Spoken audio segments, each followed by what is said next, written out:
Greetings and welcome, or hopefully welcome back. Before we begin, let me take a few moments to say the following. Like this video, comment on this video, subscribe to the channel if you haven't yet, and more importantly, share. Share it with your dad, your daughter, or the Dauphin. Let's try and get this channel past 1,000 subscribers. And while you're busy trying to figure out why the English are invading, be sure to check out my Patreon channel. Consider becoming a subscriber and help keep Gregor energized with pizza and beer. Seriously, Gregor's half the magic here, so let's give him some love. The links are in the video description and in the page description on both YouTube and Rumble. And lastly, a quick shout out to my Tier 3 and 4 patrons.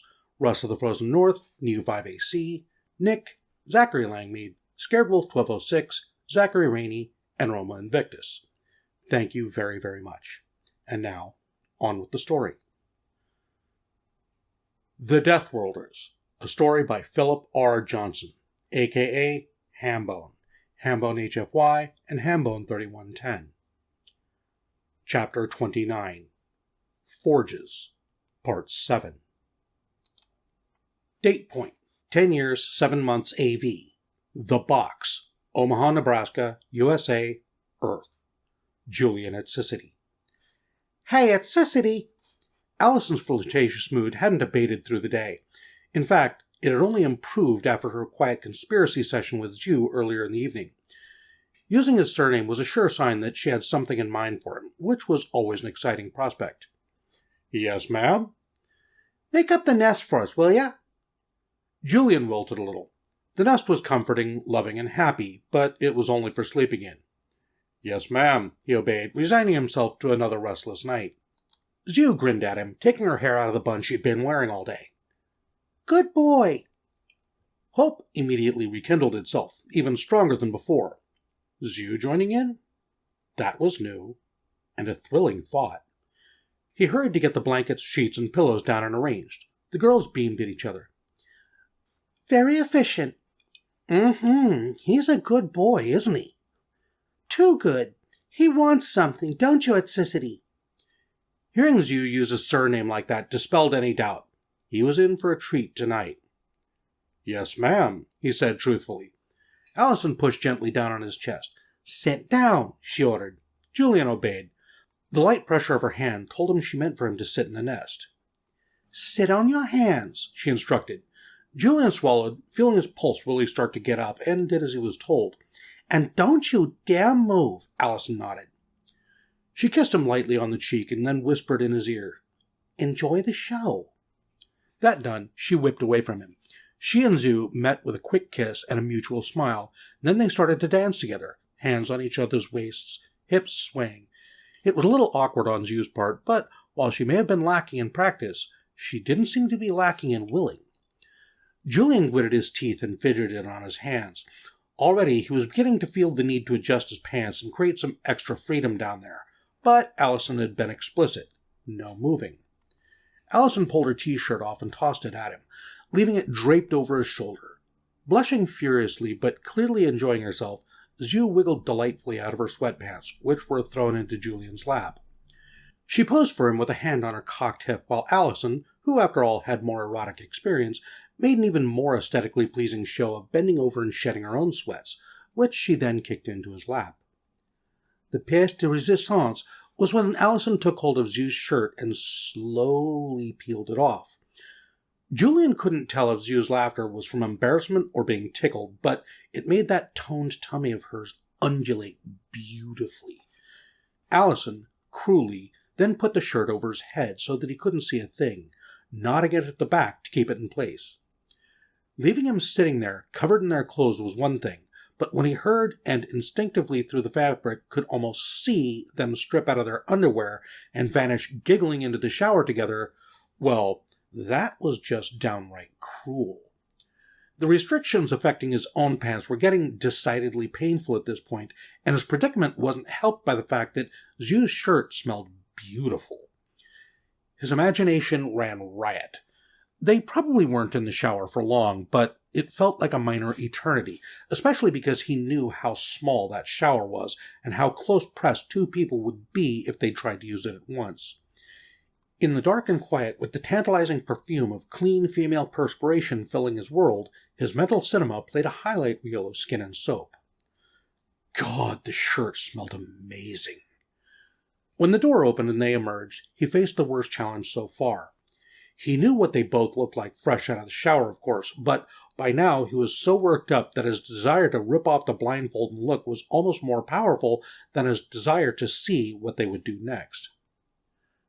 "Oh, he's been a good boy," Xiu's voice, deeper than usual, a little huskier, with a waver of what could only be nerves.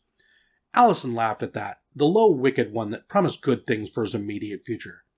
"He has," she agreed. "Stand up at Sissity." Heart pounding and mouth dry, Julian obeyed. He gasped as someone's fingertips trailed down his chest and squeezed him, just for a second, through his pants. The contact lasted only a second before a warm towel was placed gently in his hands. "No touching, just the towel," Xiu warned. "Well, soaking wet," Allison added. Shaking with pent-up arousal, Julian gulped and obliged. He spread the towel wide, and when one of the girls stepped into it, he dutifully but carefully scrubbed her dry. The idea, he knew, was that he shouldn't know who he was touching, but he could tell. Her strong curves and nervous breathing gave her away. Blindfolded and through a towel though it might be, this was the first time Xiu had invited him to enjoy her, and an invitation he accepted gently and respectfully. When he was given a second dry towel and guided onto the other body, he knew he'd been right. Allison was a different shape, longer and leaner, and she shimmied and moved against the towel more confidently, allowing him to linger on her buttoned breasts, demanding him to be more enthusiastic. Too soon, the towel was taken away. "No more touching," Allison ordered. "Hold still." Julian swallowed and did as he was told, which was a challenge when he distinctly felt one pair of hands on his hips pull his pants down and another pull his shirt up from behind. He lifted his arms to help her strip him, and the latter pair, judging from the angle, belonged to Xiu, who hugged him around his waist and kissed his spine while Allison removed his boxer brief. Her skin felt warm, soft, and fragrant and damp against his. "Have fun," she whispered. Allison took his hand and led him to the shower. He stumbled along behind her, hard as a hammer handle, and took a last breath of the shirt as he felt her undo it.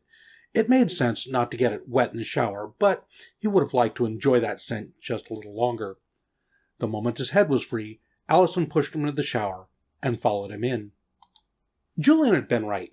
Two people in the shower were inevitably pressed right up against one another. Allison slithered past him with a wicked smile, turned the water on, then squeezed some soap into her palm. When she pressed that palm to his chest, the cold soap sent a thrill through him, a thrill she sustained by slowly smearing it down his chest, down his belly. He shut his eyes and wondered whether she'd done something similar to Xiu. He doubted it, but it was a pleasant mental image. A slippery hand wrapped around his cock, and Allison nibbled hungrily on his neck before whispering in his ear, "Let's get you nice and clean." Xiu Chang. Julian and Allison were in the shower for a long time, which gave Xiu some welcome mental space first to dry her hair, then to meditate, then to lie on her back and gaze thoughtfully at the ceiling. What they had done had been scary, thrilling, fun, erotic, and liberating, but scary. If it hadn't been her idea, she might have backed out earlier than she did. Instead, she was proud of herself. Blindfolding Julian had completed the illusion of his being under their thumb, which had made the whole situation feel more controlled. The lazy wolf in him that had made her anxious hadn't been so visible anymore. Being given a little alone time had been an important part of that plan. With that time, she'd been able to meditate and really claim the headspace of enjoying those first steps and to congratulate herself on making what felt like serious progress.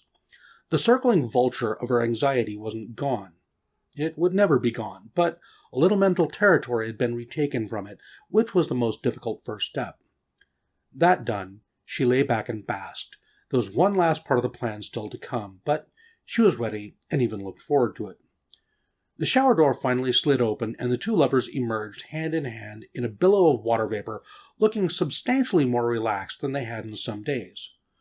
Julian did a double take worthy of a silent black and white comedy film when Xiu stood up, still nude, and took the last clean towel off the rack so that she could dry him just as he'd done for them. Allison gave her an encouraging smile from behind him as she did so.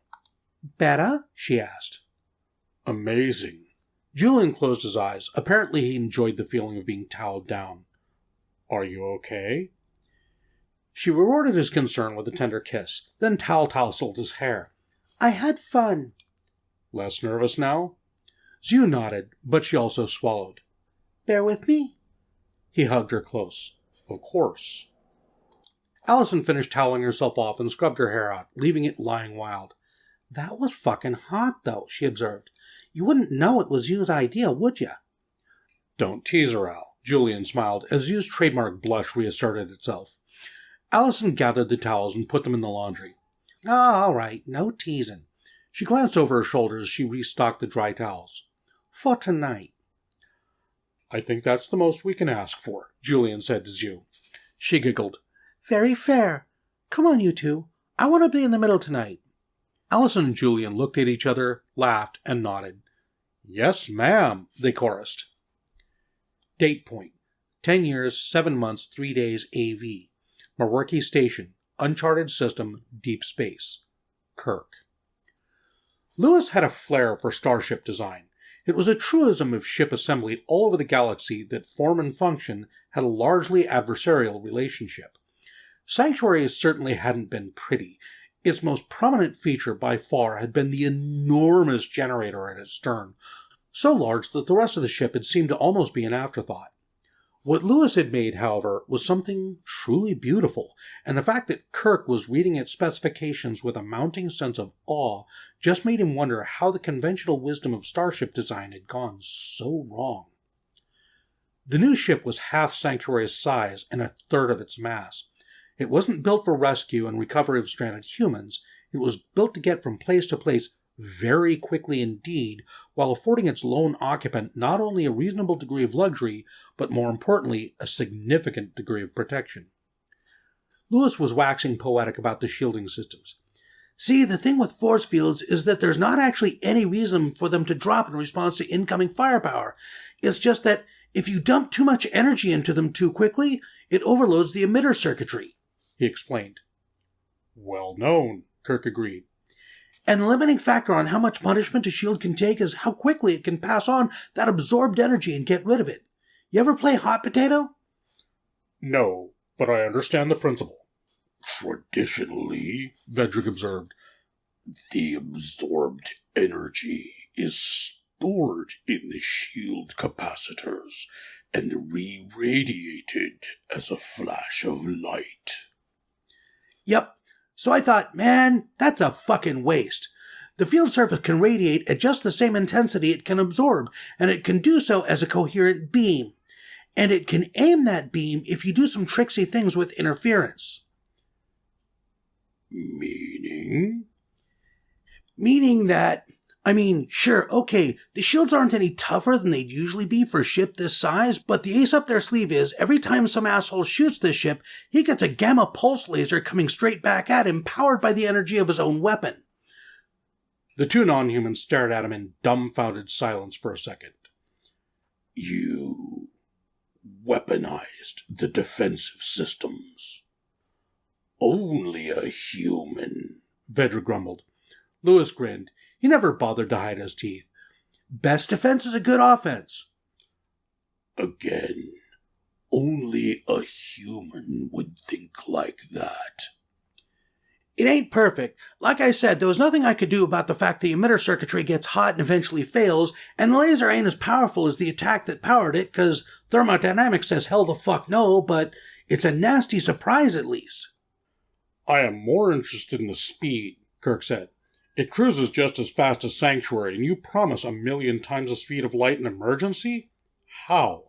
The only reason Sanctuary was so fast was because of its power core. A power core we barely use a third of, Lewis noted.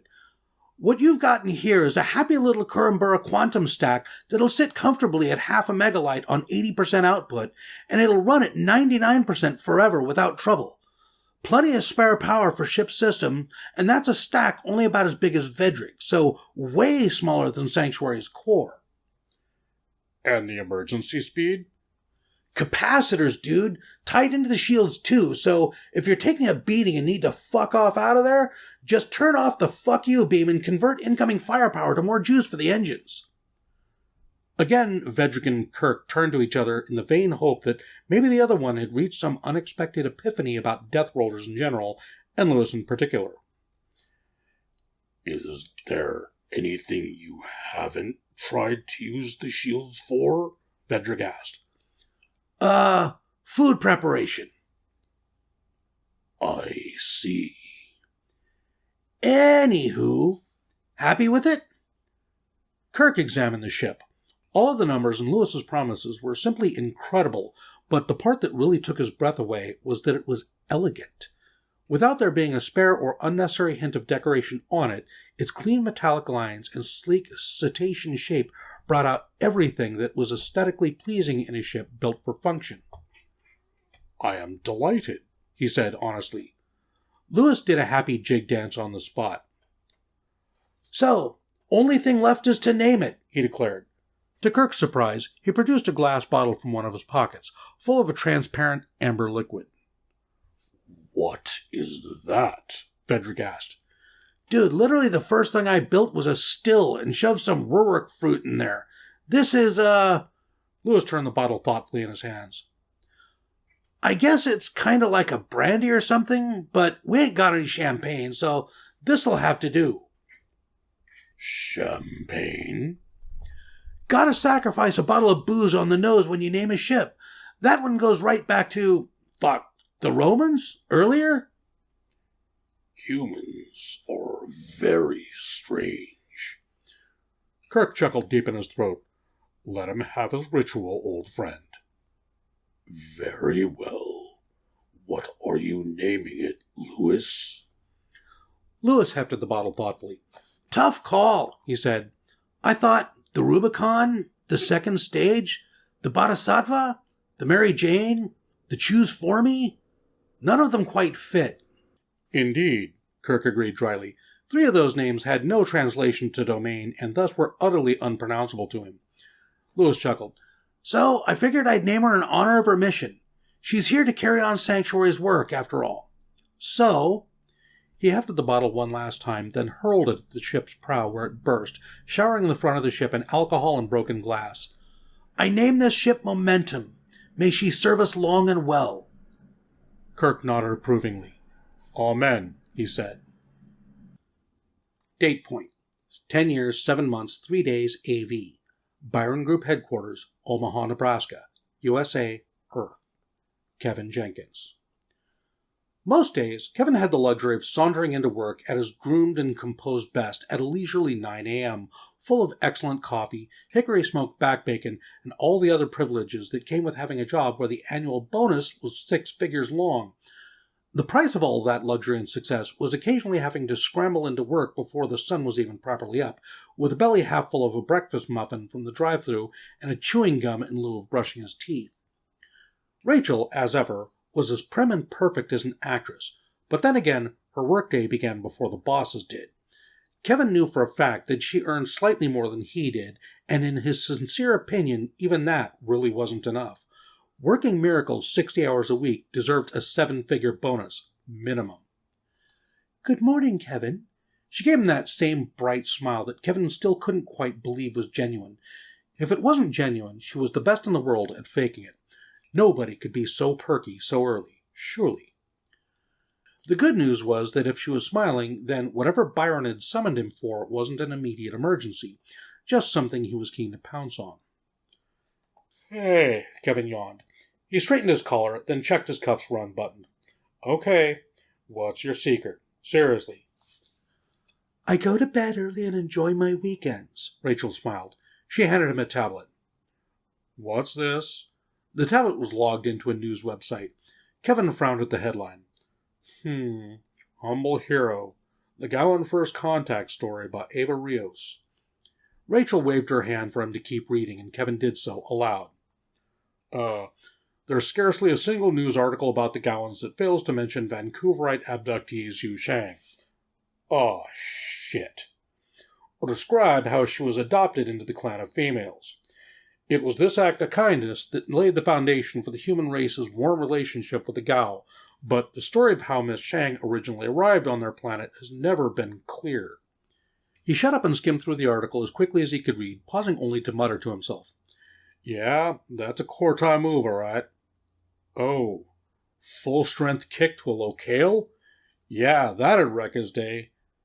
Jesus H, sister kissing Christ. She beat up an Alabenalan bare-handed? Moses didn't buy that one, Rachel observed. Kevin snorted, then ran his thumb down the bridge of his nose. I do. Girl's got a right straight on her that'd knock a steer on its ass. He put the tablet down. What's Moses make of this? He asked. Mixed, Rachel said. Go ahead and talk to him about it. Yay. Kevin sighed. Hey, if you can spare the time, I'd sure appreciate it if you could bring up some decent coffee. Rachel nodded. Sure. Okay, here we go. Moses, in fact, was in a wry mood. He sat back at his desk with a thumb tucked into his belt buckle, reading something on a tablet. As Kevin came in, he put the tablet down and took off his reading glasses. I take it Rachel had you read this morning's news, he asked. I take it you asked her to make me? Moses chuckled and gestured for Kevin to sit. I'm a little unhappy, he revealed. Why so? Seems like good PR to me. We've got Vancouver's humble hero on the payroll. Yeah, except she and her paramours were about to be dropped from the EV program. Kevin inclined his head with a frown. They were? I thought they passed every test so far. Barely, Moses grunted. Sure, 3 of the other groups failed out entirely, but the ship's ready to start live training this week, and we were going to give it up to the group with the highest test scores, and, well, they ain't it. They're good. They're damn good. They're in second place, but Lee, Sullivan, and Ackerman are just that little bit better. They were briefly interrupted by Rachel, who smoothly delivered a couple of steaming hot coffees on a tray and vanished. Kevin had no idea how she'd summoned them so quickly, but he wasn't about to go look a gift horse in the mouth. That's disappointing, he revealed, grabbing one of the drinks as if she'd filled it from the fountain of youth. I really had my hopes pinned on them. Yeah, well, you get your way anyways. Byron flicked the tablet on his desk with a slight sneer. This dagburn article's gone all viral, and every news organization out there, including mine, wants to interview her. I'd have to be crazy not to mind that publicity for every nugget. He threw up his hands in a gesture of irritated surrender. So, the second-place horse wins the rosette. Kevin's sense of justice overrode his fondness for the trio in the box. That's kind of unfair to Lee, Sullivan, and Ackerman, boss. Even if 11's a wilder success than we ever hoped, how long is it going to be till we build 12? 3 or 4 years minimum? Byron grunted and sipped his coffee. 11 came in on the budget, he said. I might just pay for the 12th one out of my own pocket. I still believe in the idea, but the accountants, he laughed bitterly, well, they don't get to tell me what I do with my money after all. You could overrule them anyways, Kevin pointed out. Life advice, Kevin. If you're paying somebody to advise you, then listen to them, or pretty soon they'll be advising some other fellow. Kevin had to nod to that. I'm going to float that ad campaign idea again then, he said. Get those kids in front of a photographer. Shove them on all the corporate recruiting material. Yeah, make it happen, and prep the kids in the box to go meet their new ride, will you? I can do that. Kevin drained his coffee and stood. Anything else? You'll explain to the assessors and examiners that the test results are confidential, right? Kevin chuckled. I can remind them. Good. Byron ran a thoughtful tongue across his teeth and nodded. See you in the hangar tomorrow, and, don't let them know. I want to see their expressions. Kevin chuckled. That's just mean. Man's got to get his fun somehow, Byron drawled. Thanks, Kevin. Later, boss man. Date point. 10 years, 7 months, 4 days AV. Clanless work market. Ane Shen City, planet Gao. Champion Genshi of Whitecrest. Whitecrest! Hey, Whitecrest! Freelance trader with my own ship! You need weapons? You need shields? Transport? All services! Accountant! Get your finances in order, accountant! Communications engineer here. Networks built and maintained for board and sponsorship. Finest groomer on the continent. Females like a well-groomed male. Special clan rates. Being obviously a clan male had both benefits and downsides when rubbing shoulders with the clanless majority. Most of them subtly got out of Genshi's way. Everyone respected the clans after all, and the males selling their skills and services in Ane Shen's market had every reason to stay in the clan's collective good graces. They were the biggest employers after all. Which of course meant that Genshi, who wore his clan's trademark white crest with so much pride that he'd grown it out until it was just as long as his ears, also got yelled at by every worker looking for a job. Anonymity wasn't an option. Not that it had been for years, nor was it the objective. Ane Shen was home to the One Fang clan enclave, which made it a thrilling spaceport for good measure. Every few minutes, the double hammer of a sonic boom could be heard behind the hubbub of professional clanless hawking their skills. The thrum of goods vehicles and stevedore drones, the noisome sizzle of street food vendors, and the jingle and slogans put out by every advertising billboard. Transports, light freighters, cargo lifters, and passenger shuttles were all part of the sonic texture of the place. A far cry from the relative serenity of Weikao with its parks, plazas, and large female commune. Genshi quite liked it, to visit. It was busy, noisy, fun. But he would have hated to live there. He found the workhouse he was looking for down its own alley just off the market. Workhouses were a simple idea. Mass board and lodging for a very modest fee, and they were ubiquitous. Millions of clanless males lived their whole lives in them quite happily. They had a kind of clannish atmosphere all their own, and in fact were usually owned and run by a clan as a steady source of both income and workers. This one was operated by the One Fangs, and he was ushered upstairs by the brother standing at the door into a private clan suite that overlooked the eatery, which was being cleaned by some of the younger residents. The only ones present were himself, the young One Fang brother, and the one he was here to see. Private and quiet, and undeniably one side's territory, a good place for an unofficial meeting of champions. Champion Hiyel was everything a One Fang should be. That was, after all, the whole point of champions. They embodied the clan both genetically and in terms of the ideals and expertise it strived for. So Genshi was unscarred, lean, and upright with a sophisticated and well-groomed demeanor. His good friend, Dar of the Stonebacks, was the functional opposite, a hulking, short-furred, lacerated brown brute of an irrepressible, boisterous nature and a scandalizing contempt for the trappings of sophistication. Hiyel lived somewhere between those extremes, scarred, physical and intense, but also upright, slender, and civilized, a balanced contrast in opposites and dangerously shrewd. He had, after all, helped Genshi with his Rigari problem by asking for help with the Racing Thunder problem. Now it was time to compare notes. "All is well?" Genshi asked politely. Very well indeed, Hiyel replied. He gestured for Genshi to sit, and the two of them assumed calculatedly relaxed postures on opposite sides of a table, as equals. We've had word back from young Father Yefrig. The humans have assigned them to deep space patrol of the systems near Cimbrian, an important and useful task. Meanwhile, Rigari has reported that the females are settling in nicely on Folkta. And his negotiations with the humans? Productive in several ways. Your solution worked perfectly. Hiyel allowed himself a self-satisfied set to his ears. Your errant father? Indeed. He became so fixated on his opportunity to put Rigari in a difficult situation that he entirely failed to notice that the eyes of the clan were on him. I believe the other fathers are planning a promotion, a consular staff on the planet Quinar in need of more senior oversight. A pro-Dominion father promoted to handling your clan's interest amongst one of the founding species of the Alliance? What few interests we have, yes. Hiyel looked thoroughly amused. Poetic. Genshi shittered. Thank you, Champion Hiyel, he said solemnly. I offer Whitecrest's gratitude. Thank you, Genshi. The gratitude of One Fang is yours. Is there any other service you might need? I can't think of any, Hiyel replied. Please give my thanks to Rigari when you can. Is there anything we can do for you? I hesitate to ask. Name it.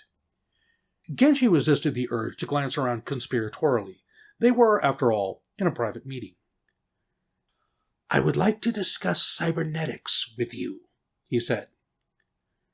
Date point, 10 years, 7 months, 4 days AV. The Box, Omaha, Nebraska, USA, Earth. Kevin Jenkins. 2 early mornings in a row wasn't an itinerary calculated for Kevin's happiness.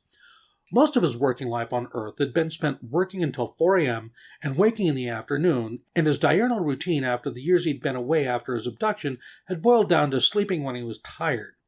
It was hard for him to feel charitably disposed towards 7:30 in the morning, but he'd taken Rachel's advice and had gone to bed early and minus his usual post-work coffee. He wasn't exactly feeling like a box of rainbows, but he was alert, well-fed, and well-dressed, which was 3/4 of the same thing, and he leaned against his BMW, waiting for the box to open up, ready for the start of a new day. 7:25, and the box's outer door opened with a mechanical clunk and a quick burst hiss of pressure equalizing. Allison Bueller backed out of it, talking animatedly. No, it stands for Armor Light Rifle, not Assault or Automatic. It's the name of the company who designed it for the Oh, hey, Kevin. Kevin flipped them a jaunty 2-finger salute. Morning. To what do we owe the pleasure? Julian asked. Kevin grimaced as if he was delivering the prelude to some awful news. There's been something's come up. The group's, well, we had to change our plans some, he told them, imparting as much solemnity and earnestness as he could. I'm sorry. Oh, no, Zhu groaned. Is it bad? Julian asked. It's important enough that I came down here in person rather than send a driver. I'm not allowed to say more than that. Kevin did his best to project an air of profound disappointment. The 3 of them glanced at each other, all suddenly looking haggard and stressed, then wordlessly piled into the back seat. They rode to the Byron Group headquarters compound in silence, broken only by the sound of Zhu's hand moving reassuringly up and down Allison's back and, Kevin fancied, the sound of Julian's clenched jaw creaking.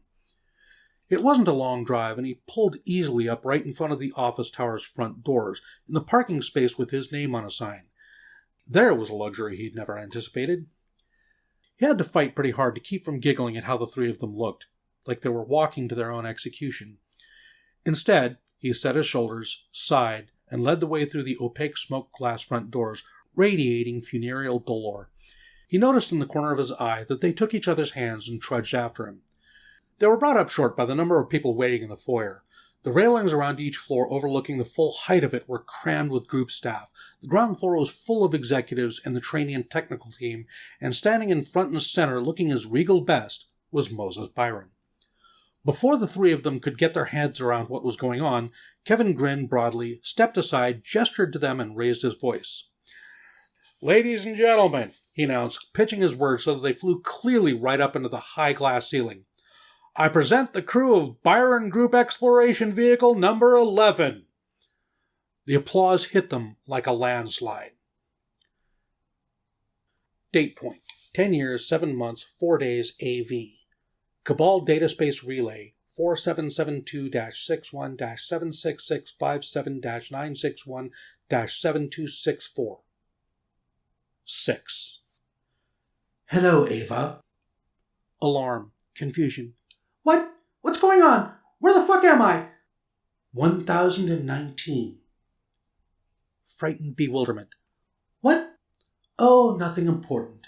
This is the 1019th time I've woken a copy of you, and the 1019th time that you've broadcast the exact same thing on activation. Mounting panic. What am I? What are you? Oh God, what's happening? 6 didn't sigh so much as a broadcast kind of bored resignation.